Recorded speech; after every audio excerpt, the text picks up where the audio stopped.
అంచనాలను తల్లకిందులు చేస్తూ తమిళనాడులో టీవీకే అధినేత విజయ్ అధికారంలోకి వచ్చే అవకాశాలు కనిపిస్తున్నాయి. మరోపక్క బెంగాల్లో కూడా బీజేపీ అతిపెద్ద పార్టీగా అవతరించబోతుంది. అట్లాగే కేరళలో యూడీఎఫ్ కూటమి అధికారం కైవసం చేసుకునే దిశగా ప్రయాణిస్తోంది. ప్రస్తుతం చర్చా కార్యక్రమం కొనసాగిద్దాం. మనతో పాటు రవికుమార్ గారు ఉన్నారు, సెఫాలజిస్ట్. అట్లాగే అందే సత్యం గారు ఉన్నారు, ప్రముఖ రాజకీయ విశ్లేషకులు. అంకం జయప్రకాష్ గారు ఉన్నారు, రాజకీయ విశ్లేషకులు. నమస్తే అండి. రైట్, రవికుమార్ గారు స్ట్రైట్గా పాయింట్లో మాట్లాడితే ఎవ్వరూ ఊహించలేదు. మెజారిటీ టీవీకే విజయ్కి తమిళనాడులో 20 స్థానాలు ఇస్తారు, 24 స్థానాలు వస్తాయని ఒక అంచనా నడిచింది. కానీ అవన్నిటినీ తోసిరాజని ఈరోజు కింగ్గా నిలిచారు, కింగ్ మేకర్గా నిలుస్తారు అనుకున్నారు. కింగ్గా నిలుస్తున్నారు టీవీకే విజయ్ తమిళనాడులో. ఏమై ఉంటుంది కారణం? బేసికల్గా తమిళనాడు ఓటింగ్ జెనెటిక్స్లోనే వాళ్ళకి చేంజ్ అనేది ఇన్విటబుల్ అండి. ఎవ్రీ 5 ఇయర్స్కి వాళ్ళు మార్పు కోరుకుంటారు.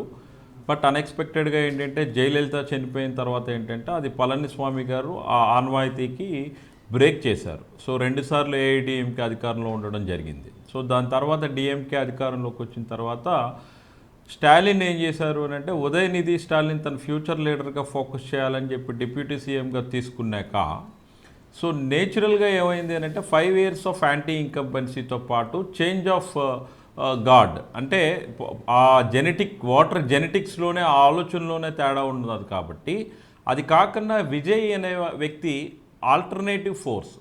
ఎప్పుడు ఏఐడిఎంకే డిఎంకే మధ్య కదా మనం ఓట్లు అటు వేస్తున్నాం ఇటు వేస్తున్నాం. సో విజయ్ అనే ఒక వ్యక్తి ఒక మార్పు అనే ఒక సంకేతంతో వచ్చాడు. మోరోవర్ తన్ని అమిత్ షా లూర్ అవుట్ చేసినా లేకపోతే మోడీ గారు తనని దగ్గర తీసుకోవాలని ఎంత ప్రయత్నం చేసినా బీజేపీ వాళ్ళు ఏఐడిఎంకేతో ఎలియన్స్లో తనని కలుపుకుందామని ప్రయత్నించినా కూడా ఏం చేశాడు అని అంటే he was against to the principles of BJP. అంటే నేను ఏ పార్టీతో ఉండను, నేను ఇండిపెండెంట్గానే ఉంటాను, నేను నా ఎజెండాతోనే కంప్లీట్గా పోటీ చేస్తాననే ఒక స్లోగన్ ఏదైతే తీసుకున్నాడో అది ఖచ్చితంగా ఏంటంటే రిజల్ట్ డ్రివెన్గా కనిపించింది. ఎక్కువగా మాస్ యూత్ ఫాలోయింగ్ ఉన్న ఒక క్రేజీ పాపులారిటీ ఉన్న ఫిల్మ్ యాక్టర్ తను. సో దీనికి తోడు ఏంటంటే మీరు అబ్జర్వ్ చేశారో లేదో విజయ్ పార్టీకి ఎక్కడ కూడా ఒక పార్టీ స్ట్రక్చర్ కానీ గ్రామ స్థాయిలో బూత్ స్థాయిలో పోలింగ్ ఏజెంట్స్తో నిర్మితమైనటువంటి ఒక వ్యవస్థ ఏమీ లేదు. అనూహ్యంగా కేజ్రీవాల్ ఢిల్లీలో స్టార్టింగ్లో వచ్చేటప్పుడు ఏ విధంగా అయితే పుంజుకొని వచ్చాడో సో పంజాబ్లో ఎలా అయితే 2 బలమైన పార్టీలు అకాలీదళ్ అండ్ కాంగ్రెస్ అండ్ అకాలీదళ్కి బీజేపీ మద్దతు పలికినప్పుడు కూడా ఏంటంటే ఆ రెండింటినీ కాదని ఆమ్ ఆద్మీ పార్టీ పంజాబ్లో విస్తృతంగా అనూహ్యమైన మార్పుని అందుకోగలిగింది. సో సిమిలర్ ప్యాటర్న్లో విజయ్ కూడా అక్కడ ప్రజల విశ్వాసాన్ని అందుకోవడంలో ఏంటంటే తను సక్సెస్ అయ్యాడనే మనం చెప్పాలి. వెరాజ్ ఎక్కువగా అందరూ ఏం ఊహించారంటే ఏఐడిఎంకేకి సరైన ఫేస్ లేదు, జయలలిత తర్వాత పళనిస్వామికి అంత ఇమేజ్ లేదని చెప్పి అందరూ అనుకున్నాం. కానీ బట్ ఏఐడిఎంకే తన ఓట్ బ్యాంక్ని కానీ తన సీట్స్ని కానీ తను పదిలంగా ఉంచుకోగలిగింది. మీరు అబ్జర్వ్ చేస్తే గతంలో ఎన్ని సీట్లు వచ్చాయో ఆల్మోస్ట్ అంతకు దగ్గరగానే ఇప్పుడు కూడా స్టాండర్డ్గా నిలబడింది. వేరే డిఎంకేకి వచ్చేటప్పటికి అనూహ్యంగా పడిపోయింది. అంటే ఇక్కడ డిఎంకేకి ఎవరైతే మద్దతు పలికిన ఓటర్లు ఉన్నారో అది కాకుండా డిఎంకేతో పాటు ఇంటర్నల్గా అసంతృప్తులు ఎవరైతే ఉన్నారో వీళ్ళందరూ కూడా న్యూ ఏజ్ ఓటర్స్ ఎక్కువగా ఏంటంటే ప్రతి కాన్స్టిట్యున్సీకి ఒక 6% కొత్త ఓటర్స్ కూడా యాడ్ అవుతూ ఉంటారు ఎవ్రీ 5 ఇయర్స్కి. సో ఇదంతా ఏంటంటే అనూహ్యంగా విజయ్కి ఒక సాలిడ్ ప్లాట్ఫామ్ని క్రియేట్ చేసిందని మనం చెప్పాలి. అంతేగాని విజయ్ ఒక పూర్తి స్థాయి పటిష్టమైన పార్టీ నిర్మాణంతో పోటీ చేసి గెలిచాడని అయితే కాదు. అంటే విజయ్ ఇక నుండి తన ఆస్పిరేషన్స్ని మార్చుకోవాలి, తన పద్ధతులు మార్చుకోవాలి. రవికుమార్ గారు ఒప్పుకుందాం, ఆ విషయం ఒప్పుకుందాం. కానీ ఎంత కాదన్నా పోల్ ఆఫ్ పోల్స్ని అన్ని పార్టీలు కూడా ఒక మార్జిన్గా చూస్తూ ఉన్న పరిస్థితి ఉంది. సో అవే కొంప ముంచాయా డిఎంకేని కావచ్చు లేకపోతే అన్నా డిఎంకే కూటమిని కావచ్చు? ఎందుకంటే ఏ ఎగ్జిట్ పోల్స్ సరే యాక్సిస్ మా ఇండియా ఒకటి ఆ స్థానాలు అంచనా వేస్తుంది అనుకుందాం, కానీ ఏ ఎగ్జిట్ పోల్స్కి దొరకలేదు. అంటే ఇక్కడ సైలెంట్ ఓటర్ ప్రభావం చూపించారా లేకపోతే డిఎంకే అన్నా డిఎంకే కూటమిల యొక్క ఎక్కువ అతి నమ్మకం కొంప ముంచిందా? అంటే ఇక్కడ ఒక విషయం గమనించాలండి. ఎగ్జిట్ పోల్స్ తీసుకునేటప్పుడు కూడా ఏంటి అని అంటే వీళ్ళందరూ అంటే లాట్ ఆఫ్ ఏజెన్సీస్ ఏం చేస్తాయనంటే ఒక్కొక్క మెథడాలజీలో వాళ్ళు ప్రెడిక్ట్ చేస్తూ ఉంటారు. రైట్. బట్ ఇక్కడ మేము కూడా ఫెయిల్ అయ్యాం. తర్వాత పోస్ట్ పోల్ అనాలిసిస్లో మాకు అంచనాకు ఏమైంది అని అంటే 28% విజయ్ ఓట్ షేర్ తీసుకుంటున్నాడు. బట్ నెంబర్స్ అయితే మేము ఇంత ఎక్స్పెక్ట్ చేయాల. అంటే ప్రతి ఒక్క ఏజెన్సీ కూడా తన ప్యాటర్న్లో తను వెళ్ళేటప్పుడు, ఫీల్డ్లోకి వెళ్ళేటప్పుడు ఓటర్ అనేవాడు వాళ్ళకి చెప్పిన ఆన్సర్ ఒకటి, అక్కడ ఇంటర్నల్గా లోపల పోలింగ్ బూత్లో జరిగిన మెకానిజం ఒకటి అనేది ఇక్కడ స్పష్టంగా కనిపిస్తూ ఉంది. ఎందుకంటే ఇన్ని ఏజెన్సీస్, ఆల్మోస్ట్ సక్సెస్ఫుల్ ఏజెన్సీస్ అన్నీ కూడా ఏంటి అని అంటే డిఎంకేకే ఆల్మోస్ట్ మొగ్గు చూపుతాయని సర్వేలు అన్నీ కూడా చెప్పడం జరిగింది. ఒకటి axis my India Pradeep Gupta గారు కూడా వెస్ట్ బెంగాల్ విషయంలో ఏ విధంగా అయితే నేను చెప్పలేకపోతున్నాను, ఇక్కడ ఓటర్ అనేవాడు ఓపెన్ అవ్వట్లేదు అని చెప్పి తను చాలా స్పష్టంగా చెప్పడం జరిగింది. వేరేజ్ తమిళనాడుకు వచ్చేటప్పటికి విజయ్కి విండ్ ఉంది అనేది యాక్సిస్ మై ఇండియా చాలా స్పష్టంగా చెప్పడం జరిగింది. అంటే వాళ్ళ మెథడాలజీలో వాళ్ళు personal face to face interviews తీసుకునేటప్పుడు ఏంటంటే వాళ్ళకి ఆ పల్స్ని అందుకోగలిగారు. ఎప్పుడు కూడా మీరు అబ్జర్వ్ చేస్తే ఒక టెలిఫోనిక్ ఇంటర్వ్యూలోనో లేకపోతే ఒక ఆన్లైన్లో తీసుకునే శాంపుల్ కన్నా డైరెక్ట్గా ఫేస్ టు ఫేస్ మాట్లాడేటప్పుడు ఏంటంటే ఆ వ్యక్తి తాలూకు ఆలోచన విధానం మనకి బయటకు ఎక్కువగా తెలుస్తూ ఉంటుంది. అలాంటి కేటగిరీలోనే యాక్సిస్ మై ఇండియా తాలూకు ఎగ్జిట్ పోల్ అనేది 100% తమిళనాడు విషయంలో ట్రూ అయిందని చెప్పడానికి కారణం అదే. రైట్. ఓకే అండి. అందే సత్యం గారు, 2024లో టీవీకే స్థాపించినప్పటి నుంచి మీరు చాలా క్లోజ్గా వాచ్ చేస్తున్నారు, మెజారిటీ డిబేట్స్లో కూడా మాట్లాడారు. అక్కడి నుంచి ఈరోజు ఈ జర్నీ 100కు పైగా స్థానాల్లో ఆధిక్యం సాధించేంత వరకు, ఆల్మోస్ట్ తమిళనాడులో అధికారం చేపట్టేంత వరకు విజయ్ జర్నీని ఏమని విశ్లేషిస్తారు? ఆ ఫ్యాన్ బేస్ని ఓటింగ్గా ఎట్లా మార్చారండి? ఇవాళ ఒకటండి, గవర్నమెంట్ మీద అటాకింగ్గా వ్యవహరించకపోతే ప్రతిపక్ష పార్టీ, కొత్తగా పెట్టినటువంటి పార్టీ గ్రోత్ కాదు, గ్రో కాదు. అదేదో సబ్మిసివ్గా మాట్లాడుకుంటూ తర్వాత ఒక 20 సీట్లు 15 సీట్లు వస్తే పొత్తు పెట్టుకొని ఏదో ఒక మంత్రి పదవి తీసుకుందాం అనే పద్ధతిలో కాకుండా, నేనే పరిపాలిస్తా, మీ ఆస్పిరేషన్స్ నిజం చేస్తా, తమిళ యొక్క ప్రత్యేకత నిలబెడతా, తర్వాత ముఖ్యమంత్రిని, సాక్షాత్తు ముఖ్యమంత్రిని, ఇండియాలో పవర్ఫుల్ ముఖ్యమంత్రి చీఫ్ మినిస్టరే స్టాలిన్, అటువంటి స్టాలిన్ని స్టాలిన్ అంకుల్ నీ పని అయిపోయిందని చెప్పేసి ఒక వర్డ్ కూడా వాడాడు. ఇదంతా పీకే స్ట్రాటజీ ఉందనుకోండి. అంటే నీ తరం అయిపోయింది, 70 ఏళ్ళు దాటింది, నీ తరం అయిపోయింది, మా తరం ఇది అని చెప్పేసి యంగ్స్కి ఒక మెసేజ్ పంపాడు, ఒక కాంక్రీట్ మెసేజ్, నేను మీ ప్రతినిధి అని తెచ్చారు.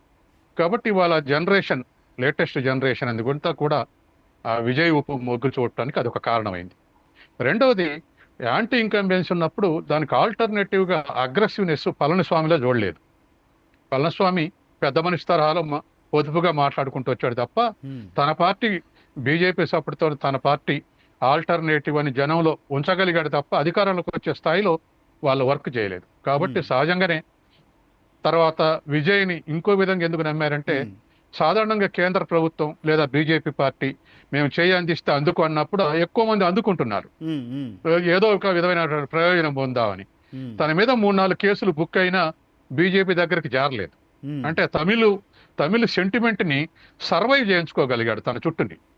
కాబట్టి ఈ విధమైనటువంటి బ్యాక్ డ్రాప్ లో తర్వాత కేసులు కూడా 3-4 కేసులు, అది స్టాంపేడ్ సమయంగా పెట్టిన కేసు అయినా, ఇంకో కేసు అయినా, తర్వాత పర్సనల్ లైఫ్ లో కంప్లైంట్స్ అయినా, ఇవన్నీ కూడా విజయ్ మీద సానుభూతి తీసుకొచ్చినాయి, వ్యతిరేకత వేసుకోక సానుభూతి తీసుకొచ్చాయి. కుర్రోని ఒంటరి చేసి ఇబ్బంది పెడుతున్నారు అనుకునేటువంటి స్థితికి తీసుకొచ్చాయి. తర్వాత తను ఇచ్చినటువంటి వాగ్దానాలు కూడా మిగతా పార్టీలు ఇచ్చినటువంటి కల్లా ఎక్కువ వాగ్దానాలు ఇస్తే మనలాంటి వాళ్ళు ఏమనుకున్నామంటే, అధికారానికి వచ్చేదా సచ్చేదా ఎట్లా పడితే వాగ్దానాలు ఇచ్చిళ్లే అయ్యేవాడు నమ్ముతారు అనుకున్నారు. కానీ తమిళ ప్రజలు ఖచ్చితంగా ఇంకొంత ఇంప్రూవ్మెంట్ ఉంటుంది, తన వాగ్దానాలు అమలు చేస్తే, ఇంప్లిమెంట్ చేస్తే అనేటువంటి అభిప్రాయానికి వచ్చారు. సహజంగానే యూత్ ఇప్పుడు ఉదాహరణకు అబ్సల్యూట్ కాన్ఫిడెన్స్ ఏంటంటే అన్ఎంప్లాయ్మెంట్.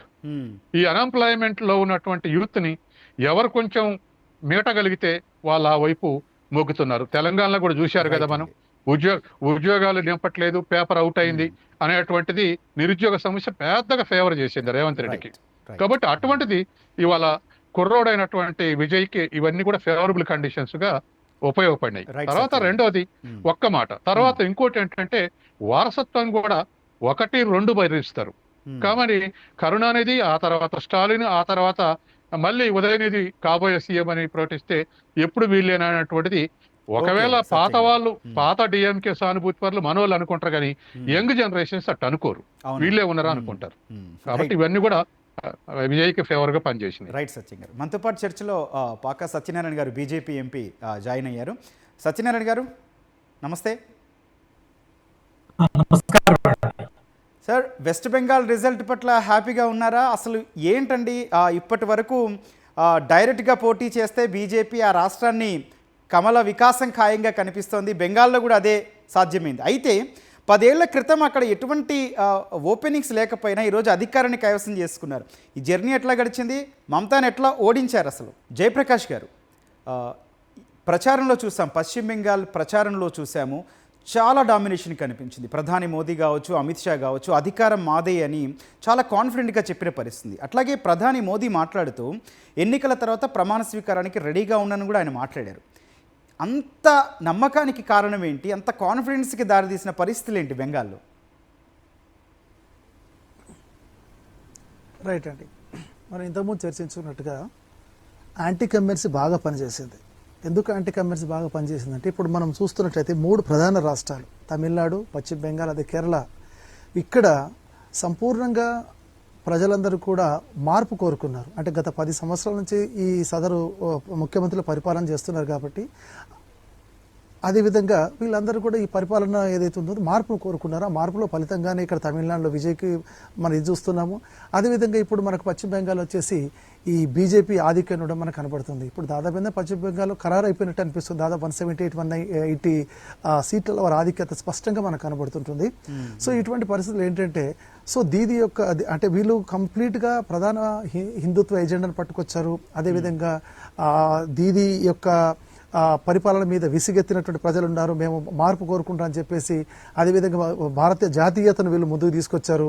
సో ఇక్కడ బంగ్లా ప్లస్ ఇండియా జాతీయత్వాన్ని వీళ్ళు తీసుకురాగా కేవలము దీది ప్రాంతీయ జాతీయత్వాన్ని ఆమె ముందుకు తీసుకొచ్చింది. సో ఏది ఏమైనా బెంగాల్లో బీజేపీ తన ప్రచారాన్ని ముఖ్యంగా నరేంద్ర మోడీ అదేవిధంగా అమిత్ షా వీళ్ళందరూ పలు దఫాలుగా ప్రచారం చేయడం కూడా ఒక రకంగా పార్టీ శ్రేణుల్లో చాలా ఉత్సాహాన్ని చూపించింది. అదేవిధంగా అక్కడ ఉన్నటువంటి ముఖ్యమంత్రి అభ్యర్థి అధికారి కూడా ఆయన కూడా చాలా కాన్ఫిడెంట్గానే ఆయన ప్రచారాన్ని చేశాడు. గత 5 సంవత్సరాలుగా ఒక చక్కని ప్లాట్ఫామ్ వేసుకున్నారు. దాని ప్రకారము బీజేపీ బెంగాల్లో ముందుకొచ్చింది. అదేవిధంగా బీజేపీ అంతకుముందు చేసినటువంటి చట్టాలు ఏంటంటే ఎన్ఏఏ కావచ్చు, ఎన్ఆర్సీ కావచ్చు, వీటన్నిటిలో ప్రధాన విలన్గా మమతను చూపించుకుంటూ వచ్చారు. అదేవిధంగా రీసెంట్లీ చేసినటువంటి మహిళా బిల్లులో కూడా దీదినే ప్రధాన నేరస్తురాలుగా ప్రధాన కల్పిట్గా తీసుకొచ్చేసి ఇటువంటి వ్యక్తులు ఉంటే పరిపాలన సజావుగా ఉండని చెప్పడము. అదేవిధంగా బెంగాల్ను వేధిస్తున్న అతి ముఖ్యమైన సమస్య వలసలు, అక్రమ వలసలు బెంగాల్లోకి ఎక్కువ వస్తున్నాయి. ఎందుకంటే ఇట్స్ గేట్వే ఆఫ్ ఇండియాగా మారిపోయింది.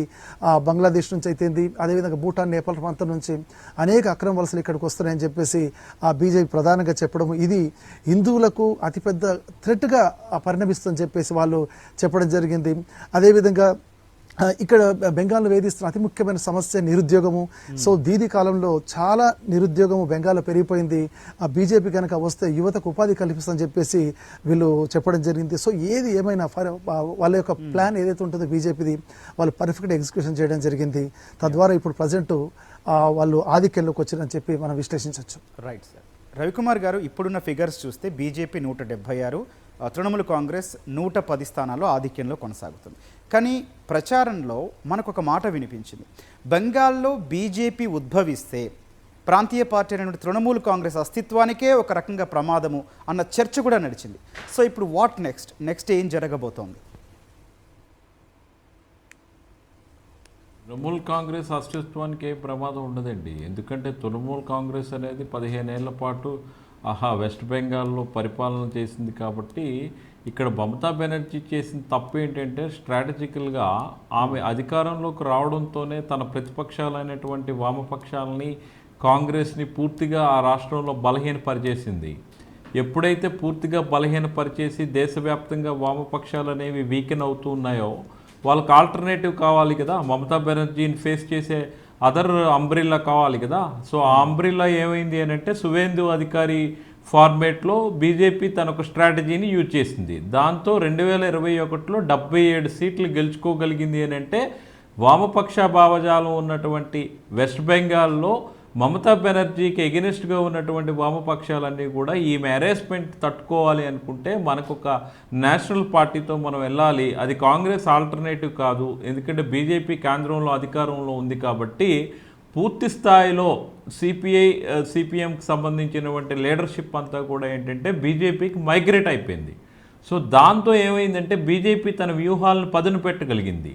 సో ఈలోగా ఏదైతే ఎస్ఆర్సీ వచ్చిందో, లేకపోతే మన ఎస్ఐఆర్ వాటర్ ఇన్సెంటివ్ రివిజన్ వచ్చిందో, దాని ద్వారా ఏంటంటే ఈ ఇన్ఫిల్ట్రేషన్స్ ఎక్కువ అవుతూ ఉన్నాయి. ముస్లిం పాపులేటెడ్ కంట్రీ అయినటువంటి పక్కనున్న బంగ్లాదేశ్ నుండి అక్రమ వలసలు ఇవన్నీ కూడా వస్తున్నాయి అనేది విస్తృతంగా ప్రచారం చేస్తూ అది వెస్ట్ బెంగాల్ తాలూకా ఐడెంటిటీని, వెస్ట్ బెంగాల్ తాలూకా కల్చర్కి రేపు ప్రమాదం అనే ఒక ఇండికేషన్ని పంపించడం వల్ల హిందూ కన్సాలిడేషన్ అనేది చాలా ఎక్కువగా జరిగింది. సో దీంతో ఫస్ట్ ఫేజ్లో ఏదైతే మమతా బెనర్జీ పోలింగ్ జరిగిన ఫస్ట్ ఫేజ్ చూస్తే ఫస్ట్ ఫేజ్లో బీజేపీ అనేది 63 స్థానాలు 2021లోనే గెలుచుకోగలిగింది. ఆ 63 నుండి ఇప్పుడు 100కి ప్లస్కి వాళ్ళు ఇంప్రూవ్ అయ్యారు. వేరే సెకండ్ ఫేజ్లోకి వస్తే 126 సీట్లలో మొన్న పోలింగ్ జరిగితే సెకండ్ ఫేజ్లో మమతా బెనర్జీ లాస్ట్ ఎలక్షన్స్లో యావరేజ్గా 113 సీట్లు గెలుచుకుంది. ఇక్కడ సెకండ్ ఫేజ్ అయినటువంటిది మమతా బెనర్జీకి కంచుకోటగా చెప్పాలి. ఈ కంచుకోటను బద్దలు కొట్టే ప్రయత్నం ఏదైతే ఉందో, బీజేపీ వ్యూహం ఏదైతే ఉందో అది అద్భుతంగా సక్సెస్ అయింది. ఈ క్యాంపెయిన్ ఎస్పెషల్లీ మీరు చూస్తే సెకండ్ ఫేజ్ కంచుకోటకు వచ్చేటప్పటికి వెస్ట్ బెంగాల్లో మీకు అక్కడ మెడికల్ కాలేజ్లో అమ్మాయి రేప్ ఇష్యూ ఒకటి జరిగింది. ఆమెని అసల్ట్ చేసి చంపేసిన ఆర్జీకర్ హాస్పిటల్లో జరిగినటువంటి ఇన్సిడెంట్ అనేది ఉమెన్ సేఫ్టీ ఇష్యూ అనేది చాలా భయంకరంగా ఉంది వెస్ట్ బెంగాల్లో అనేది అలారం బెల్ మోగించింది. సో దీంతో ఏమైందంటే యూత్ ట్రెడిషనల్గా మమతా బెనర్జీకి సపోర్ట్ చేసే హిందూ ఓటర్స్ కూడా ఏంటంటే ఇది మనకి సేఫెస్ట్ ప్లేస్ కాదు, ఈమె యాక్షన్స్ అనేవి ఇంజస్టిస్ వైపు ఉన్నాయి తప్ప జస్టిస్ వైపు లేవు, ఇంత దారుణంగా ఒక మహిళను రేప్ చేసి చంపితే ఈ కేసులో కూడా ఆమె యాక్ట్ చేసిన విధానం కావచ్చు, నెక్స్ట్ ఐపాక్ ఆఫీసర్స్ మీద దాడి చేసేటప్పుడు డైరెక్ట్గా ఒక డీజీపీ స్థాయి అధికారిని తీసుకొని వెళ్ళి డాక్యుమెంట్స్ తీసుకురావడం కావచ్చు, ఇవన్నీ ఏంటంటే ఆమె ఫైట్ చేసే విధానంలో ఒక సిద్ధాంతపరంగా ఫైట్ చేసే విధానాలు ఉంటాయి. బట్ ఈ విధంగా ఒక హోలీగోన్ అండ్ రౌడీ యాక్ట్స్ని ఎంకరేజ్ చేసే విధంగా ఎప్పుడైతే ఆమె ప్రవర్తన మారిందో అది నిజంగా థ్రెట్గా ఫీల్ అయ్యారు west Bengal traditional voters of Trinamool Congress it self. So అందుకనే ఇప్పుడు మీకు చూస్తే మమతా బ్యాస్టియన్లో కూడా ఆల్మోస్ట్ బీజేపీ 13 స్థానాలు గెలుచుకొని ఇప్పుడు 60 నుండి 65 స్థానాలు సెకండ్ ఫేజ్లో 123 స్థానాల్లో ఎలక్షన్స్ జరిగితే అందులో 50% స్థానాలని బీజేపీ టార్గెట్ పెట్టుకుంది. ఆ 50% స్థానాలని చాలా చాకచక్యంగా చేజిక్కించుకుంటుంది మీరు అబ్జర్వ్ చేస్తే. ఎస్, అవును, రైట్, ఓకే. సత్యం గారు, కేరళ వెళ్దాం. ఈ మొత్తం ఫిగర్స్లో కాంగ్రెస్కి ఏదైనా ఊరట ఇచ్చినా, కొంత ఉత్తేజాన్ని ఇచ్చినా ఖచ్చితంగా కేరళ రాష్ట్రమే. యూడీఎఫ్ 99 స్థానాల్లో ఆధిక్యంలో ఉంటే ఎల్డీఎఫ్ 40 స్థానాల్లో ఆధిక్యంలో కొనసాగుతుంది. డిఫరెన్స్ ఏంటండి? అట్లాగే ఇక్కడ యూడీఎఫ్ ఎట్లా పుంజుకుంది? వల్ల ఒకటండి, ఎవ్రీ 5 ఇయర్స్కు మార్చే అలవాటు ఉంది. Kerala highly educated state, alternative governments వస్తున్నాయి. పోయినసారి అది స్కిప్ అయింది, అంటే రెండోసారి లెఫ్ట్ ఫ్రంట్ గెలిచింది. దశాబ్దం గెలిచిన తర్వాత పొలిటికల్ పండిట్స్ అయినా లేదా మ్యాథమెటిక్స్ అయినా కన్క్లూజన్ ఏమిటంటే ఖచ్చితంగా యాంటీ ఇన్కంబెన్స్ వస్తుందని. ఆ యాంటీ ఇన్కంబెన్స్ ఒక్క ప్రభుత్వంలో ఉన్నటువంటి మంత్రులే లేదా ముఖ్యమంత్రిలో తప్పులు పని చేయాల్సిన అవసరం లేదు. పోలీసు బిహేవియర్ దాంట్లోకే వస్తుంది, ఎక్సైజ్ డిపార్ట్మెంట్ చర్యలు దాంట్లోకి వస్తాయి, రెవెన్యూ వల్ల కరప్షన్ దాంట్లోకే వస్తుంది. సో పరిపాలించే పార్టీ యొక్క కార్యకర్తల యొక్క హ్యాండెడ్ బిహేవియర్ కూడా దాంట్లోకే వస్తుంది. ఇటువంటి విషయాలు అనేకం యాంటీ ఇన్కంబెన్స్ తయారు చేస్తాయి. కాబట్టి 10 ఏళ్ళు పాలించినటువంటి పార్టీకి ఆల్టర్నేటివ్గా సహజంగానే ఇంకో పార్టీ లేదు. బీజేపీ చాలా చిన్న పార్టీగా ఉంది కాబట్టి యూడీఎఫ్ ఆల్టర్నేటివ్ ఉంది కాబట్టి యూడీఎఫ్ ఫేవర్గా ఓటేసినటువంటి పరిస్థితి. తర్వాత రెండోది, మోర్ సెక్యులర్గా ఉన్నటువంటి లెఫ్ట్ ఫ్రంట్ కన్నా ముస్లిం లీగ్ తోటి పొత్తున్నటువంటి యూడీఎఫ్కు ఇది ఒక అడ్వాంటేజ్. కాబట్టి సహజంగానే యూడీఎఫ్ ఫేవర్గా ఇవాళ రిజల్ట్ వచ్చేటువంటి పరిస్థితి ఉంది. తర్వాత పార్లమెంట్ ఎలక్షన్స్ నుంచి ఇది స్టార్ట్ అయింది. పార్లమెంట్ ఎలక్షన్స్ అప్పుడు రాహుల్ గాంధీ పోయి కేరళ పోటీ చేశాడు. మోడీకి వ్యతిరేకంగా రాహుల్ గాంధీ ప్రధానమంత్రి కాబోతున్నాడు అంటే మొత్తం కేరళైట్స్ మన రాష్ట్రం నుంచి అవుతుండే ప్రధానమంత్రి అని 20 సీట్లలో 19 సీట్లు యూడీఎఫ్ ని గెలిపించారు. అవును సార్. కాబట్టి ఆ తర్వాత అదే ఊపులో కొంత ఆ ఊపు తగ్గినప్పటికీ మున్సిపల్ ఎలక్షన్స్లో యూడిఎఫ్ మెజారిటీ గెలిచింది. అది కంటిన్యూ అవుతూ ఇప్పుడున్నటువంటి పరిస్థితికి యూడిఎఫ్ అధికారంలో చేజిక్కించుకునే పరిస్థితికి వచ్చింది. తర్వాత రెండోది ఆల్టర్నేటివ్ కూడా కేరళలో ఉన్నటువంటి వాళ్ళు చదువుకున్న వాళ్ళు సహజంగానే ఎక్కువ మంది మైగ్రేట్ అవుతారు, అంటే ఇంటర్నేషనల్ మైగ్రేషన్. అరబ్ కంట్రీస్లో ఎక్కువ పని చేస్తూ ఉంటారు. కేరళకు వచ్చేటువంటి ఇన్కమ్ కూడా ఎక్కువ ఫారెన్ ఎక్స్చేంజ్ ద్వారానే ఎక్కువ వస్తుంది దానికి. కాబట్టి సహజంగానే అక్కడ లోకల్గా ఎంప్లాయ్మెంట్ జనరేట్ చేయాలంటే ఇండస్ట్రియలైజేషన్ కంపల్సరీ. ఇండస్ట్రియలైజేషన్ లేకుండా ఇవాళ బెంగాల్లో కూడా అదే ఫేస్ చేస్తుంది. ఒక మాట చెప్పి మళ్ళీ కేరళకు వస్తా.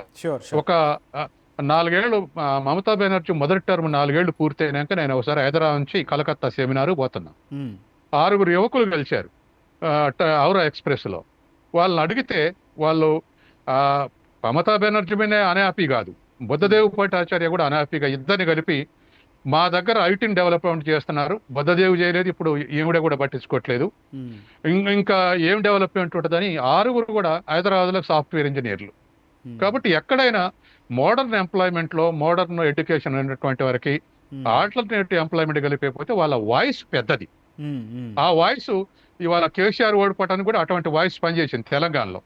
ఇవాళ కేరళ కూడా ఇండస్ట్రియలైజేషన్ లేకుండా, అది కూడా అగ్రెసివ్ ఇండస్ట్రియలైజేషన్ లేకుండా, ఎడ్యుకేటెడ్ ఎంప్లాయ్మెంట్ ఆపర్చునిటీ లేకపోతే అది తర్వాత ఇతరులని కన్విన్స్ చేయటంలో వీళ్ళే ప్రధాన పాత్ర వహిస్తారు.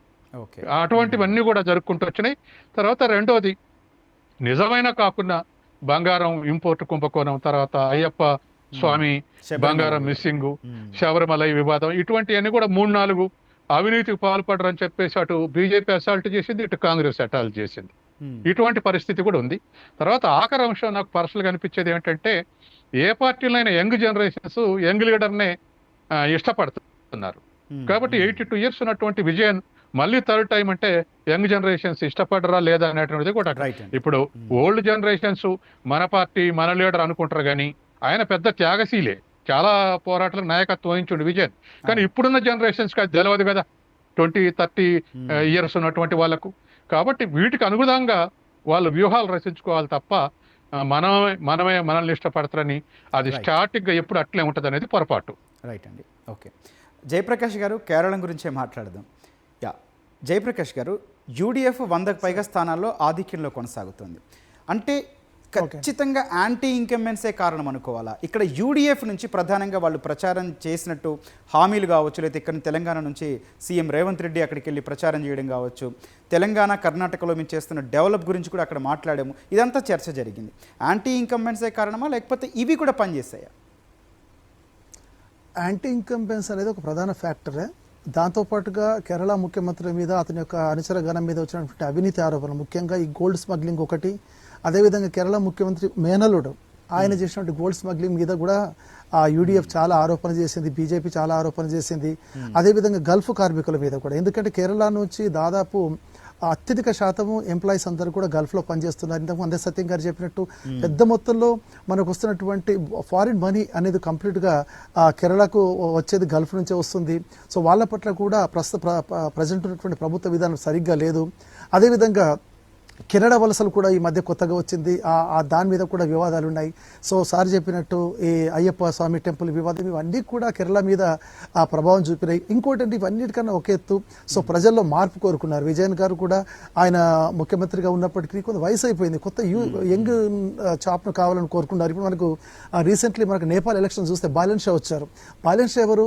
ఆయన ఒక మామూలు ర్యాపర్. ఆయన ఆ బాలెన్ షా ఏకంగా కేరళ నాటి నేపాల్ మాజీ ప్రధానమంత్రి మీద పోటీ చేసి గెలిచారు. అంటే ప్రజలు మార్పు కోరుకున్నారు. సో అట్లనే ఇక్కడ కూడా ఉన్నటువంటి జనరేషన్ ఏదైతే ఉంటుందో వీళ్ళు కూడా మార్పు కోరుకున్నారు. ఆ మార్పుకు అనుగుణంగా ఫలితాలు వస్తున్నాయి. అందులో ఒకటి విజయన్ కావచ్చు, అదేవిధంగా ఇప్పుడు ఉన్నటువంటి కేరళ కూడా కావచ్చు. సో కేరళ వాళ్ళు కూడా సార్ చెప్పినట్టు ఇంతకు ముందుగా తొందరగా మార్పు కోరుకునే వ్యక్తులు. అంటే ప్రతి 5 సంవత్సరాలకు ఒకసారి కేరళలో ప్రభుత్వాలు మారుతూ ఉంటాయి. అయితే ఎల్డీఎఫ్ అన్న రావచ్చు, లేదా యూడీఎఫ్ అన్న రావచ్చు. సో రాహుల్ గాంధీ వచ్చిన నుంచి మాత్రం కేరళలో కాంగ్రెస్ మాత్రం జవసత్వాలు బాగా పుంజుకున్నది. సార్ చెప్పినట్టు 20 నుంచి 20 ఎంపీ సీట్లలో 19 సీట్లు గెలవడం కారణం ఏంటంటే రాహుల్ గాంధీ యొక్క ఎంట్రీ అని చెప్పొచ్చు. సో నాటి నుంచి ఇప్పుడు ఒక రకంగా కాంగ్రెస్ పార్టీకి ఏదన్నా ఒక కటితుడుపు చర్య ఒకటి ఉంది అంటే ఇది కేరళలో విజయం అని మాత్రము చెప్పొచ్చు. ఇది కాంగ్రెస్ పార్టీ యొక్క జవసత్వాలు. ఇక మనం పశ్చిమ బెంగాల్కి వెళ్ళినట్టయితే పశ్చిమ బెంగాల్ వామపక్ష పార్టీలు అదేవిధంగా కాంగ్రెస్ పార్టీ దాదాపు కనుమరుగే స్థితి. అంటే ఏ పార్టీకి కూడా మరణం అంటూ ఉండదు, కనుమరుగుండదు. దాని అది ఒక టైం పీరియడ్ అట్లా ఉంటుంది. సో ఇప్పుడు కాంగ్రెస్ పార్టీ అయితే ఏంది, వామపక్షాలు అయితే ఏంది, సో పశ్చిమ బెంగాల్లో వాటికి కొంచెము సుప్త చేతవ స్థితిలో ఉన్నాయని మనము చెప్పొచ్చు. ఇక తమిళనాడుకు గమనించినట్టే విజయ్ ఆయన కూడా ఇప్పుడు జనరేషన్ చాలా ఆకర్షిస్తున్నటువంటి వ్యక్తి. సో ప్రజలు కూడా మార్పు కోరుకున్నారు. స్టాలిన్ మంచి పనులు చేసినప్పటికీ కూడా విజయ్ యొక్క పరిపాలనను చూడాలని చెప్పేసి కూడా వాళ్ళ ప్రజలు అనుకుంటున్నారు. కాబట్టి ఒక రకంగా ఇప్పుడు విజయ్ దూసుకెళ్తున్నాడు. సో ప్రస్తుతము మనకు ఉన్నటువంటి రిపోర్ట్ అది అన్నట్టు. రైట్. రవికుమార్ గారు, కేరళలో మీరేం అబ్జర్వ్ చేశారు? ఎల్డీఎఫ్ని కాదని ఓటర్లందరూ కూడా యూడీఎఫ్ వైపు ఏకపక్షంగా వెళ్ళిన పరిస్థితి 100 స్థానాల్లో ప్రస్తుతం ఆధిక్యంలో ఉంది. మీరేం అబ్జర్వ్ చేశారు? ఇక్కడ యూడీఎఫ్ అధికారంలోకి రావడానికి ప్రధానంగా దోహదం చేసిన అంశాలు ఏంటండి? ఇక్కడ కేరళలో మీరు చూస్తే అండి, బేసికల్గా అది 2 పార్టీ సిస్టంలోనే ఉండేది. ఇప్పుడు బీజేపీ కొత్తగా మొన్న తిరువనంతపురం మేయర్ సీట్ని గెలుచుకున్నాక రాజీవ్ చంద్రశేఖర్ టీం ఏంటంటే కొంత కేరళలో కూడా బీజేపీ పాగా వేయడానికి చాలా పెద్ద ప్రయత్నం చేస్తూ వచ్చింది. అయితే ఇందాక నేను చెప్పినట్టు ఏంటంటే స్ట్రాటజిక్ మిస్టేక్స్ అంటాం. తెలంగాణలో కేసీఆర్ గారు అధికారంలోకి రాగానే ఏం చేశాడు, టీడీపీని కిల్ చేసేసాడు. టీడీపీ కిల్ చేస్తే ఏమైంది, ఆటోమేటిక్గా అదంతా కూడా కాంగ్రెస్ వైపు మైగ్రేట్ అయింది. అంటే నేనేమంటానంటే ప్రజాస్వామ్యంలో డెమోక్రసీలో ఏ పార్టీ కూడా లైవ్లో ఉంచితే ఆ పార్టీ తన విధానాలతో ప్రజల్ని తాలూకా ఆశయాలను కానీ ప్రజల తాలూకా ఆలోచనలకు దగ్గరగా ఉంటే వాళ్ళు అధికారంలోకి వస్తూ ఉంటారు, పోతూ ఉంటారు. ఇక్కడ ఎప్పుడైతే వెంజెన్స్ మోడల్లోకి పోతామో అది నేచురల్గా అది బూమ్రాంగ్ అవుతూ ఉంటుంది. ఇక్కడ ఈ కేరళకు వచ్చేటప్పటికి ఏంటంటే పినరయి విజయన్ తాలూకా ఏజ్ ఫ్యాక్టర్తో పాటు అతను ఏం చేశాడు, యూడీఎఫ్ ఏదైతే కాంగ్రెస్ మిత్రపక్షాలు ఉన్నాయో వాళ్ళతో పోటీ పడుతూ వచ్చాడే కానీ ఎక్కడో కూడా వెంజెన్స్లోకి పోలా. అయితే కేరళలో ఎవ్రీ 5 ఇయర్స్కి కూడా ఎలక్షన్స్ రిజల్ట్స్ మారుతూ ఉండడం, ఒకసారి ఒక పార్టీకి ఇంకోసారి ఇంకో పార్టీకి అధికారం ఇచ్చే సాంప్రదాయం ఆనవాయితీ ఉన్న రాష్ట్రం తమిళనాడు లాగా. బట్ పినరయి విజయన్ ఏంటంటే అది మొన్న బ్రేక్ చేయడం జరిగింది బికాజ్ ఆఫ్ వేరియస్ రీజన్స్. ఇప్పుడు బ్రేక్ చేశాక ఏమైంది, పినరయి విజయన్ తాలూకా ఏజ్ ఫ్యాక్టర్తో పాటు ఆయన ఫ్యామిలీ మీద వస్తున్న ఎలిగేషన్స్, తను ఆరోపణలు కావచ్చు, గోల్డ్ స్మగ్లింగ్ కేసు కావచ్చు, అయ్యప్ప స్వామి విషయంలో కొంత సెంటిమెంట్స్ని ఇచ్చేయడం కావచ్చు, ఇవన్నీ కూడా ఏంటంటే పినరయి విజయన్ మీద చాలా ప్రభావం చూపించాయి అనేది చాలా స్పష్టంగా కనిపించింది. దానికి అనుగుణంగానే ఎలక్షన్స్కు ముందు జరిగిన లోకల్ బాడీ ఎలక్షన్స్లో యూడీఎఫ్ కూడా మంచి ఫలితాలను సాధించింది. అదే అక్కడే యూడీఎఫ్కి ఒక మార్క్ కనిపించింది, మనం నెక్స్ట్ ఎలక్షన్స్ గెలవబోతున్నాము అనేది. సో రే ఆఫ్ హోప్ అనేది ఆల్రెడీ ఎప్పుడైతే ఉంటుందో వాళ్ళు ఎక్కువగా కష్టపడడం, పక్కనే ఉన్న కర్ణాటక, తెలంగాణ రాష్ట్రాల్లో కూడా కాంగ్రెస్ పార్టీ అధికారంలో ఉండడంతో ఏంటంటే ఆర్థిక వనరులకు కూడా వాళ్ళకి ఇబ్బంది లేదు. ఎక్కడైతే కాంగ్రెస్ పార్టీ కాస్త కోస్త ఉనికి ప్రదర్శిస్తూ ఉంది అని అంటే ఆ ఎలక్షన్స్కి కావాల్సిన మెషినరీలో భాగమైనటువంటి మనీ, మెన్ పవర్ ఇదంతా కూడా ఏంటంటే పక్కనున్న రూలింగ్ పార్టీ రాష్ట్రాలు అందించడం, సహకారం అందించడం జరుగుతుంది. ఆ భాగంలోనే ఇక్కడ మనం రేవంత్ రెడ్డిని, అక్కడ సిద్ధరామయ్య అండ్ ఆయన డీకే గారిని ఇద్దరిని కూడా మనం అభినందించాల్సిన విషయం. ఎందుకంటే వాళ్ళు కేరళకి అన్ని విధాలుగా సాయం చేశారు. సో నేను ఏమంటాను అంటే ఒక ఎలక్షన్ సిస్టమ్కి వచ్చేటప్పటికి అన్ని రకాల హంగులు, అన్ని రకాల ప్రయత్నాలు ఉండాలి, ఉంటేనే సక్సెస్ అవుతాము. లేదా పూర్తి స్థాయిగా ప్రజలు ఒక మార్పును కోరుకునేటప్పుడు ఏంటంటే డబ్బు అవసరం ఉండదు, మద్యం అవసరం ఉండదు, ప్రలోభాలు పెట్టినా కూడా వాళ్ళు లొంగరు. అది ఎక్కడ చూసామంటే విజయ్ దగ్గర చూసాం. తమిళనాడులో ఆ అనూహ్యమైన రిజల్ట్ని మనం చూడగలిగాం. రైట్. సో కాంగ్రెస్ యూడీఎఫ్ గెలవడానికి కేరళలో ఇదొక బెస్ట్ స్టెప్గానే చెప్పాలి. బట్ సౌత్ ఇండియాలో ఇంకా బీజేపీ అడుగు పెట్టలేకపోతుంది అని చెప్పడానికి కూడా ఒక కారణంగా చెప్పాలి. కేరళలో బీజేపీ అడుగు పెట్టడం అంత ఈజీ కాదు. బట్ వెస్ట్ బెంగాల్ లాంటి రాష్ట్రాన్ని కూడా చేజెక్కించుకున్న తర్వాత కేరళ చేజెక్కించుకోవడం కూడా పెద్ద విషయం కాదేమో అని నేను అనుకుంటా. ఎందుకంటే కేరళ అనేది basically educationally top state in the entire country. Educated voters ఉంటారు కాబట్టి ఓవర్ ద పీరియడ్ ఆఫ్ టైంలో వీళ్ళు విధానాలు కూడా నచ్చకపోయింది అనుకోండి, ఆల్టర్నేటివ్గా రేపు బీజేపీ అక్కడ ఎదిగే అవకాశాలు ఉంటాయి. సో ఎల్డీఎఫ్ యూడీఎఫ్ మధ్య జరిగిన ఫైట్ ఏదైతే ఉందో అది డెమోక్రటిక్ ఫైట్గానే చూడాలి. సో ఇందులో ఈ విజయం సాధించిన యూడీఎఫ్కి మన అభినందనలు తెలియజేసిన అవసరం కూడా ఉంది. రైట్. జయప్రకాష్ గారు, పశ్చిమ బంగాల్లో మనం ఒక సినారియో చూద్దాం. దశాబ్దాలుగా వామపక్షాలకి ఓటు వేస్తూ వామపక్షాల వైపే ఉన్న ప్రజలు క్రితంసారి జరిగిన ఎలక్షన్లో బీజేపీ వైపు కాస్త మళ్ళారు. 70కి పైగా స్థానాల్లో బీజేపీకి అక్కడ సీట్లు ఇచ్చిన పరిస్థితి ఉంది. ఇప్పుడు ఏకంగా 100 స్థానాలు దాటి 170 స్థానాల్లో అక్కడ ప్రస్తుతం బీజేపీ ఆధిక్యంలో కొనసాగుతోంది. మ్యాజిక్ ఫిగర్ని కూడా దాటేసిన పరిస్థితి. ఎవరి ఓటుని బీజేపీ ఓన్ చేసుకుంది. అదేవిధంగా ఇక్కడ టీఎంసీ ఓట్ షేర్ కూడా ఎట్లా డైవర్ట్ అయింది?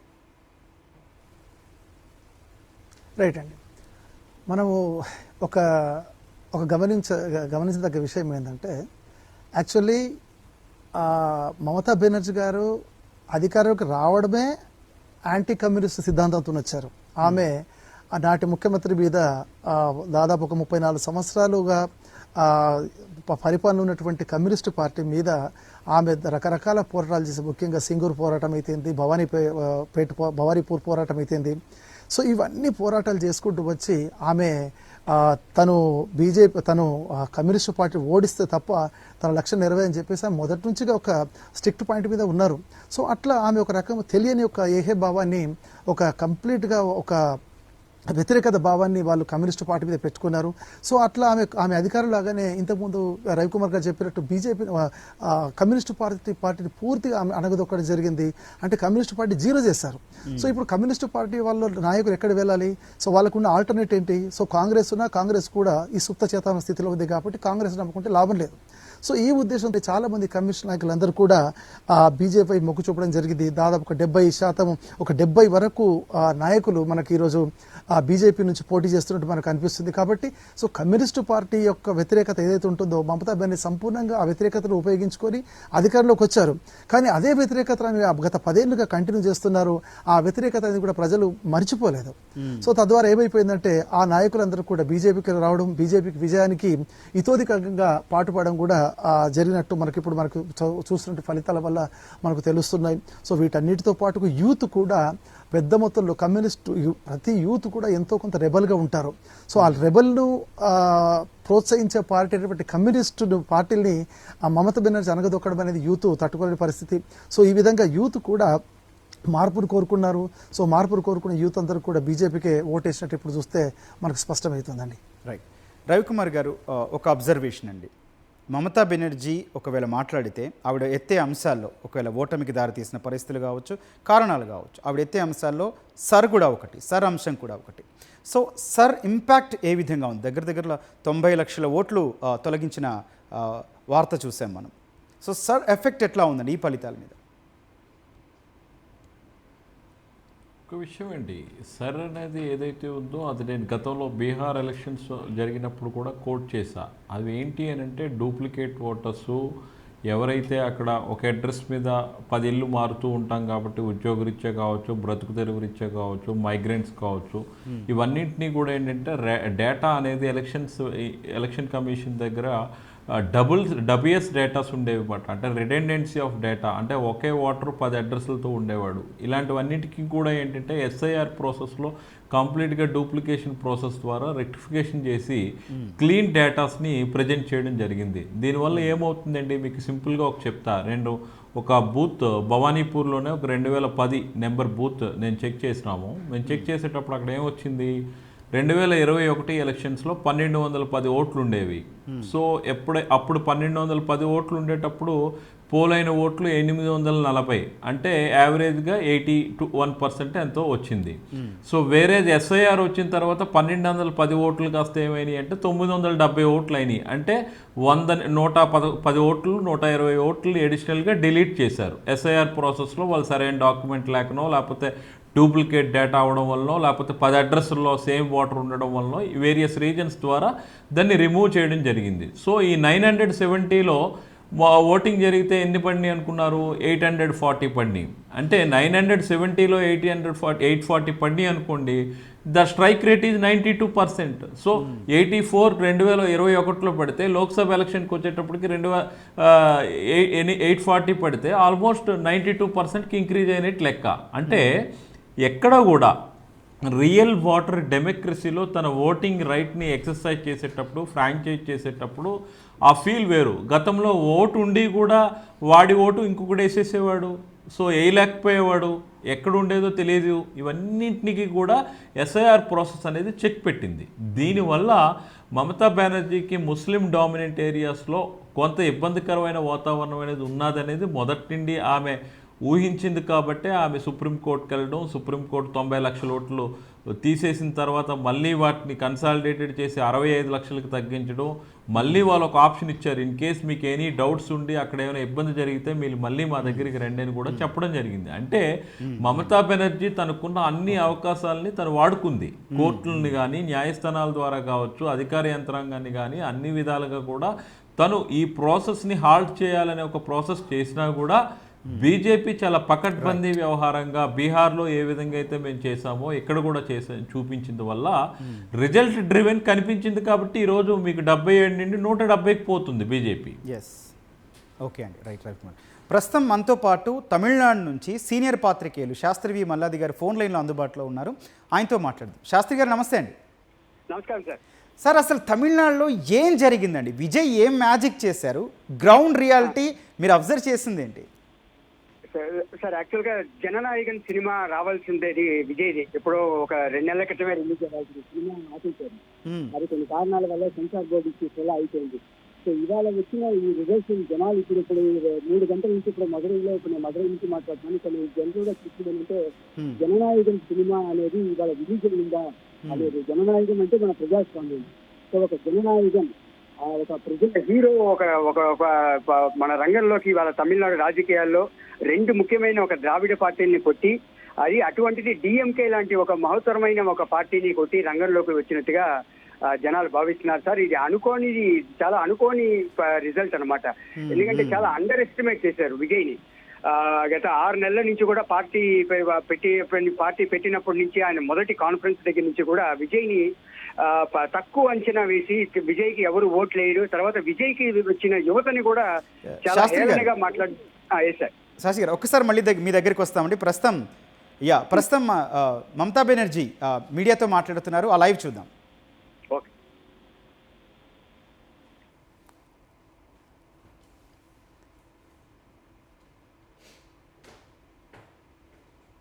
Right, okay, right. శాస్త్రి గారు, రైట్. శాస్త్రి గారు కంటిన్యూ చేయండి సార్. సార్, యువత మహిళలు చాలా పెద్ద ఎత్తున విజయ్కి సపోర్ట్ చేయడం జరిగింది సార్. సో ఈ ఇవాళ వచ్చిన ఈ రిజల్ట్స్, ఇవాళ మే 4వ తారీఖు వచ్చిన రిజల్ట్ ఎలా చెప్పాలంటే ఒక రాజకీయ అరంగేట్రం చేసిన ఒక విజయ్కి పెద్ద బాక్స్ ఆఫీస్ హిట్ అన్నమాట. ఎందుకంటే ఒక సినిమా ఒక బాక్స్ ఆఫీస్ హిట్ నిజంగానే. ఒక కష్టమైన ఒక రాష్ట్రం తమిళనాడు. 2 ద్రావిడ పార్టీలు డిఎంకే, ఏడిఎంకే అనే ఒక 2 పార్టీని అనుకోని విధంగా 20 సీట్లు 30 సీట్లు కూడా రావని చెప్పిన అంచనాలు వేసిన రాజకీయ పండితుల్ని కూడా చాలా విధంగా వాళ్ళ సర్వేలన్నీ కూడా రాంగ్ అయ్యి ఇవాళ ఒక పెద్ద బాక్స్ ఆఫీస్ హిట్ కొట్టి ఇది వచ్చే రాజకీయాలకి, తమిళనాడులో జరగబోయే రాజకీయాలకి ఒక ఫౌండేషన్ రోజు సార్ ఈ రోజు. శాస్త్రి గారు, ఇంకొక విషయం కూడా మాట్లాడుకోవాలి. విజయ్ ప్రచార సభలకు వచ్చే వాళ్ళకి మెజారిటీ వాళ్ళకి ఓటు వేసే వయసు లేదు అని ఒకటి, ఫ్యాన్ బేస్ అంతా ఓటింగ్గా మారదు అని ఒక చర్చ నడిచింది. అట్లాగే మేము చాలా సంక్షేమ కార్యక్రమం అమలు చేస్తాం, అయితే డిఎంకే కూటమికి లేకపోతే అన్నా డిఎంకే కూటమికే ఓటింగ్ షేర్ బదిలీ అవుతుంది అని ఒక డిస్కషన్ నడిచింది. కానీ అది ఏది కాదని విజయ్ ఎట్లా వికసించారండి తమిళనాడులో? విజయ్ ఇక్కడ వచ్చేసి సార్ కుటుంబ పాలన అనేది జనాల మధ్యలో, ప్రజల మధ్యలో, ఓటర్స్ మధ్యలో చాలా అది స్ట్రాంగ్ గా అయిపోయింది. అది ఎందుకంటే ఎప్పుడైతే ఉదయనిధి స్టాలిన్ అనే ఒక ఫ్యాక్టర్ వచ్చాడో, ఉదయనిధి స్టాలిన్ డిప్యూటీ ముఖ్యమంత్రిగా చేసినప్పటి నుంచి అది గ్రాడ్యువల్ గా అది పెరుగుతా వచ్చింది. తర్వాత సింపతి ఫ్యాక్టర్ సార్, ఎప్పుడు కూడా మన తెలుగు రాజకీయాల్లో చూసాం, ఏ వ్యక్తినైనా కూడా చాలా తక్కువగా చేసి, తక్కువగా మాట్లాడి, ఒక అవహేళన చేసిన రాజకీయ నాయకులు వచ్చిన వాళ్ళని మనం ఆంధ్ర తెలుగు రాష్ట్రాల్లో చూసాం సార్. అలానే పవన్ కళ్యాణ్ ని కూడా చాలా విధంగా మాట్లాడారు ఇప్పుడున్న తెలంగాణ ముఖ్యమంత్రి. సో అట్లాగే ఎప్పుడు కూడా ఒక రాజకీయ నాయకుడిని అవహేళన చేసి, ఒక తక్కువ అండర్ ఎస్టిమేట్ చేసి చేయకూడదు అనేది వాళ్ళ జనాలు ఇచ్చారు. సో ఇది వచ్చేసి ఒక కుటుంబ పాలనకి బీజేపీ ఇక్కడ ఎత్తుకున్న ఏడీఎంకే కూటమి, ఎన్డీఏ కూటమి తమిళనాడులో చేసిన ఒక ముఖ్యమైన ఇది కుటుంబ పాలన. సో ఆ కుటుంబ పాలనకి అంతా అది ఒక ప్రజల మధ్యలో ఉండి ఒక మార్పు కోరుకున్నారు. ఎందుకంటే ఒక ఫ్రెష్ ఫేసెస్ కావాలి. ఇప్పుడు మన ఇండియాలో, తమిళనాడులో యంగ్స్టర్స్ చాలా మంది ఉన్నారు. మనం ఇండియాలో, మా భారతదేశంలో మనం మాట్లాడేది ఏంటంటే, ఇప్పుడు మన ముఖ్యమంత్రులు కూడా మాట్లాడేది డెమోగ్రాఫిక్ అడ్వాంటేజ్. మనకి యువతే మన బలం. మన యువతనే మనకు బలం అనేది మనం కావలసినప్పుడేమో డెమోగ్రఫిక్ అడ్వాంటేజ్ అంటాము, కానీ రాజకీయాలకు వచ్చేసరికి యువతకి ఏమీ తెలియదు, వాళ్ళు ఫస్ట్ టైం ఓటర్స్, వాళ్ళకి ఏం తెలియదు అని చెప్పి వాళ్ళని చాలా కేవలంగా తమిళనాడు రాజకీయాల్లో మాట్లాడారు. ఆ యువతనే ఈ రోజు ఈ విధంగా స్పందించి ఇంటికి 3 ఓట్లు, ఇంటికి 2 ఓట్లు మినిమం పడ్డాయి సార్. ఒక ఇంటికి 2 ఓట్లు మినిమం పడ్డ ఎఫెక్టే ఈ రోజు ఈ డిఎంకే అనే డిఎంకేకి ఏడిఎంకేకి జరిగిన ఇవాళ ఈ రిజల్ట్. విజయ్ ఎట్లాంటి హామీలు ఇచ్చారండి? మహిళలకి పెన్షన్ ఇస్తా అన్నారు, అట్లాగే చదువుకోవడానికి కావాల్సిన హెల్ప్ చేస్తామని చెప్పి కూడా చెప్పిన పరిస్థితి. విజయ్ ఎట్లాంటి హామీలు ఇచ్చారు? విజయ్ వచ్చేసి ఏ స్కీమ్ అయినా ఆల్మోస్ట్ డిఎంకే ఏడిఎంకే ఇచ్చిన హామీలు కూడా విజయ్ ఇచ్చాడు. 2,000 రూపాయలు ఇస్తాను, తర్వాత ఉద్యోగం, ఇవన్నీ ఇచ్చిన కదా. కానీ ఈసారి విజయ్కి ఓట్లేసింది విజయ్ యొక్క పథకాల కోసం వేయలేదు సార్. విజయ్ పథకాల కోసం వేయలేదు. ఇక్కడ 100% ఈ పాతుకుపోయిన ఈ 2 ద్రావిడ పార్టీలని మార్పు కోరుకున్నారు. ఎందుకంటే ఏడిఎంకేలో ఒక నాయకత్వం లేదన్నమాట. ఒక జయలలిత తర్వాత అది అట్లాగే ఓడిపోతా వస్తే 10 ఎన్నికల్లో వర్షపెట్టి ఓడిపోతూ వస్తున్న ఏడిఎంకే, కుటుంబ పాలనతో నలిగిపోతున్న డిఎంకే, ఈ రెండింటిని వేసుకుని కొత్తగా వచ్చిన ఓటర్స్ పోస్ట్ థింకింగ్, ఒక కొత్త ఆలోచన, కొత్త విధానం వచ్చేసి విజయ్ మాట్లాడిందే కూడా 6 పొలిటికల్ మీటింగ్స్, పెద్ద సంఖ్యలో మాట్లాడింది 6 పొలిటికల్ మీటింగ్. అది కరూర్ తర్వాత చాలా చోట్లకి విజయ్ వెళ్ళలేదు. 234 కాన్స్టిట్యూన్సీస్ లో కూడా ఆయన వెళ్ళింది, కవర్ చేసింది టోటల్ 70 కవర్ అవుతాయి అన్నమాట.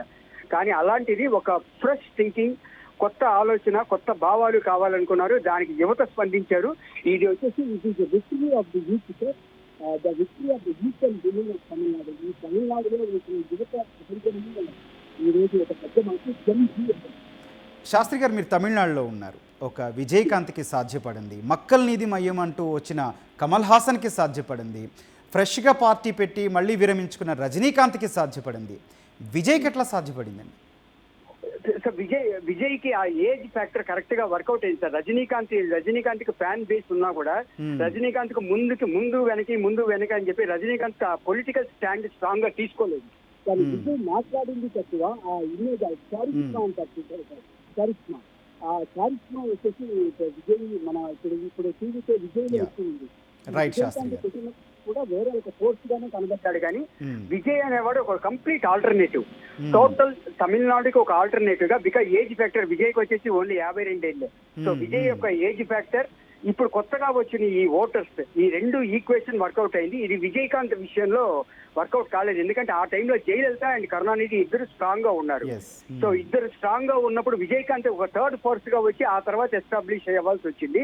ఇప్పుడు అవన్నీ లేవు కాబట్టి సో ఇప్పుడు ఉదయనిధి స్టాలిన్ అనే ఒక కుటుంబ డైనాసిటీ రాజకీయాలు మళ్ళీ వస్తున్నాయి కాబట్టి ఇవన్నీ కూడా జనాల్ని ప్రభావితం చేసి ఈసారి పథకాల కంటే కూడా విజయ్ అనే ఒక పర్సనాలిటీ, విజయ్ అనే నేను ఈ జనాల మధ్యలో బాగా వెళ్ళింది. తర్వాత ఇంకొకటి విజయ్ గురించి చాలా తప్పుగా చెప్తున్నారు సార్. చాలా మంది విజయ్కి వచ్చిన వాళ్ళందరూ కూడా ఓట్లు లేవని చెప్పారు. అది ఒక పర్టికులర్ సెక్షన్ మాత్రమే. బట్ విజయ్కి ఒక సైలెంట్ రెవల్యూషన్, ఒక సైలెంట్ గా ఒక రెవల్యూషన్ జరిగింది. ఆ రెవల్యూషన్ ఇవాళ విజయ్కి చాలా అనుకూలమైన వాతావరణం కల్పించింది. ఇంకా మీదే విజయ్ రాజకీయ జీవితం ఇది చాలా మందికి పెద్ద రైట్. ఓకే శాస్త్రి గారు, మీరు లైన్లోనే ఉండండి, మళ్ళీ మీతో మాట్లాడతాం. రవికుమార్ గారు, ఈ పాయింట్ మీదే మాట్లాడదాం. ఒక్క జననాయకన్ సినిమా రిలీజ్ కాకుండా ఆగడం మూలంగా ఎంటైర్ సినిమా ఇండస్ట్రీ, తమిళే కాదు తెలుగు నుంచి కావచ్చు, శాండల్వుడ్ కావచ్చు, అక్కడి నుంచి కూడా విజయ్కి ఒక సపోర్ట్ వచ్చింది.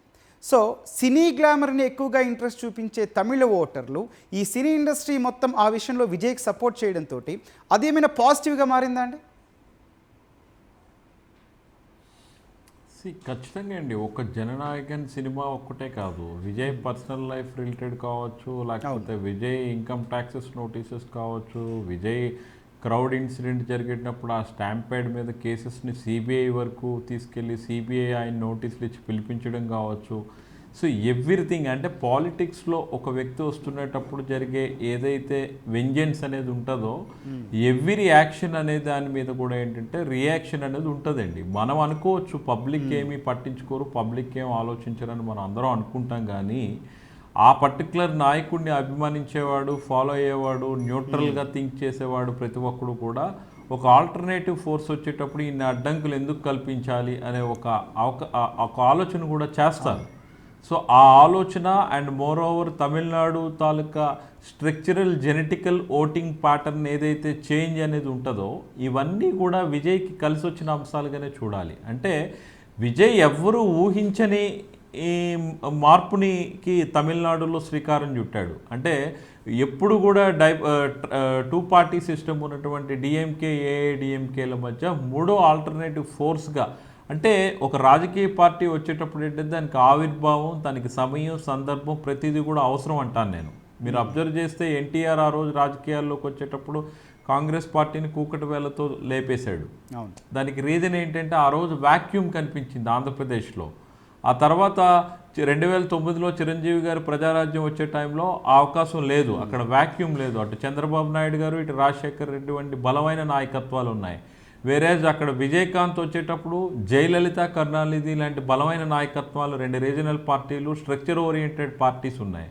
వేరేజ్ విజయ్కి వచ్చేటప్పటికి ఏమైంది, అక్కడ ఏఐడిఎంకేలో వీకెండ్ లీడర్షిప్ ఉంది, జయలలిత లేదు, అక్కడ పళనిస్వామికి అంత పెద్ద యాక్సెప్టెన్స్ కూడా రాలేదు. అండ్ మోర్ ఓవర్ ఇక్కడ స్టాలిన్కి వచ్చేటప్పటికి ఏజ్ ఫ్యాక్టరు, ఉదయనిధి స్టాలిన్ని అతను ఫ్యూచర్ లీడర్గా ప్రొజెక్ట్ చేయడానికి ఒక అవకాశాన్ని ఏర్పాటు చేసుకోవడం, ఇవన్నీ ఏంటంటే యూత్లో ఆలోచనని రేకెత్తించింది. ఎస్ ఇది కరెక్ట్ కాదు, తను వచ్చి ఏదో ఎక్స్పెరిమెంట్ చేస్తానంటున్నాడు, లేకపోతే ఒక ప్రయోగం చేస్తానంటున్నాడు, ఒక రాజకీయ పార్టీగా ఆవిర్భవిస్తానన్నప్పుడు ఇతన్ని ఎందుకు మనం కాదనాలి అనే ఒక ప్రయత్నంలో భాగమే ఈరోజు విజయ్ గెలుపు. విజయ్కి మనం ఆల్ ది బెస్ట్ చెప్పాలి. And as well as Vijay కూడా తను ఏదైతే వెల్ఫేర్ బౌండెడ్గా కొన్ని హామీలు ఇచ్చాడో వాటిని ఇస్తూ తెలివైన రాజకీయం చేస్తే తమిళనాడులో ఇంకొక 15-20 ఏళ్ల పాటు ఒక మంచి భవిష్యత్తు ఉండే రాజకీయ నాయకుడిగా విజయ్ ఎదుగుతాడనేది నా తాలూకా అభిప్రాయం. రైట్ అండి. జయప్రకాష్ గారు, ఎన్డీఏ కూటమి గురించి మాట్లాడదాం. పశ్చిమ బెంగాల్లో అధికారంలోకి వస్తోంది, అసోంలో వస్తోంది, పుదుచ్చేరిలో కూడా కూటమి అక్కడ ముందంజలో ఉన్న పరిస్థితి. ఓవరాల్గా ఈ రిజల్ట్స్ ఎన్డీఏ కూటమికి ఇచ్చిన హైప్ ఎట్లాంటివి? సార్ ఇది ఒక రకంగా ఎన్డీఏకి హైప్ ఇది. ఎందుకంటే వాళ్ళు మెల్లిమెల్లిగా దేశమంతా కూడా విస్తరిస్తున్నారు ఈ ఎన్డీఏ బీజేపీ. జయప్రకాష్ గారు, ఓకే అండి. సో ఇప్పుడు ఏంటంటే ఇప్పుడు మనకు ఆల్రెడీ పశ్చిమ బెంగాల్లో ఆల్రెడీ బీజేపీ వచ్చేసింది, పుదుచ్చేరిలో కూడా దాదాపుగా ఎన్డీఏ కూటమి వచ్చేస్తుంది, ఏఎన్ఆర్సీ. సో కాబట్టి వాళ్ళకి ఇదంతా కూడా హైప్. ఇదంతా కూడా కారణం ఏంటంటే కేంద్ర ప్రభుత్వ విధానాలు కావచ్చు, లేకపోతే నరేంద్ర మోడీ, అమిత్ షా వాళ్ళ యొక్క ద్వయము ఏదైతే ఉంటుందో వాళ్ళ యొక్క ఎలక్షన్ విధానం కావచ్చు, ఏదైతే ఎన్డీఏ కూటమి అయితే ఇప్పుడు ప్రజెంట్ దేశంలో ఒక పెద్ద పార్టీగా, అదేవిధంగా పెద్ద రాజకీయ శక్తిగా అయితే అవతరించింది. అయితే అదే ఎన్డీఏ కూటమి మన దక్షిణ భారతదేశంలో రాలేకపోతుంది, ముఖ్యంగా బీజేపీ పర్టికులర్గా అయితే రాలేకపోతుంది. ఎందుకంటే సో మనకు ఉన్నటువంటి ద్రవిడియన్ కల్చర్ కావచ్చు, సో మన దగ్గర ఉన్నటువంటి పెరియార్ విధానాలు కావచ్చు, సిద్ధాంతాలు కావచ్చు, అంబేద్కర్ ఆలోచనలు కావచ్చు, ఇవన్నీ కూడా జస్టిస్ పార్టీ విధానాలు కావచ్చు, ఇవన్నీ కూడా ఎంతో కొంత సో ఈ మతతత్వ పార్టీ అని ముద్ర వేసుకున్నటువంటి బీజేపీకి ఎంతో కొంత దూరంగా ఉంది. తమిళనాడు అంటే ద ల్యాండ్ ఆఫ్ టెంపుల్స్. అది ఒక నిమిషం అండి కంప్లీట్ చేస్తాను. Tamil Nadu the land of temples. అది తమిళనాడులో ఉన్నటువంటి హిందూస్ ఎక్కడ ఉన్నారండి? అయినా కూడా హిందూ మత పార్టీ పేరు ఉన్నటువంటి బీజేపీ వాళ్ళు ఎందుకు దగ్గర రానియట్లేదంటే వాళ్ళు ఉన్నటువంటి ఆ యొక్క జస్టిస్ పార్టీ, వాళ్ళు ఉన్నటువంటి ఆ ప్రోగ్రెసివ్ థాట్స్ ఏవైతే ఉన్నాయో దాని వల్లనే ఈ పార్టీని రాణించట్లేదండి. థ్యాంక్ యూ అండి. ఈ చర్చ కొనసాగిద్దాం. అంతకంటే ముందు చిన్న విరామం తీసుకుందాం.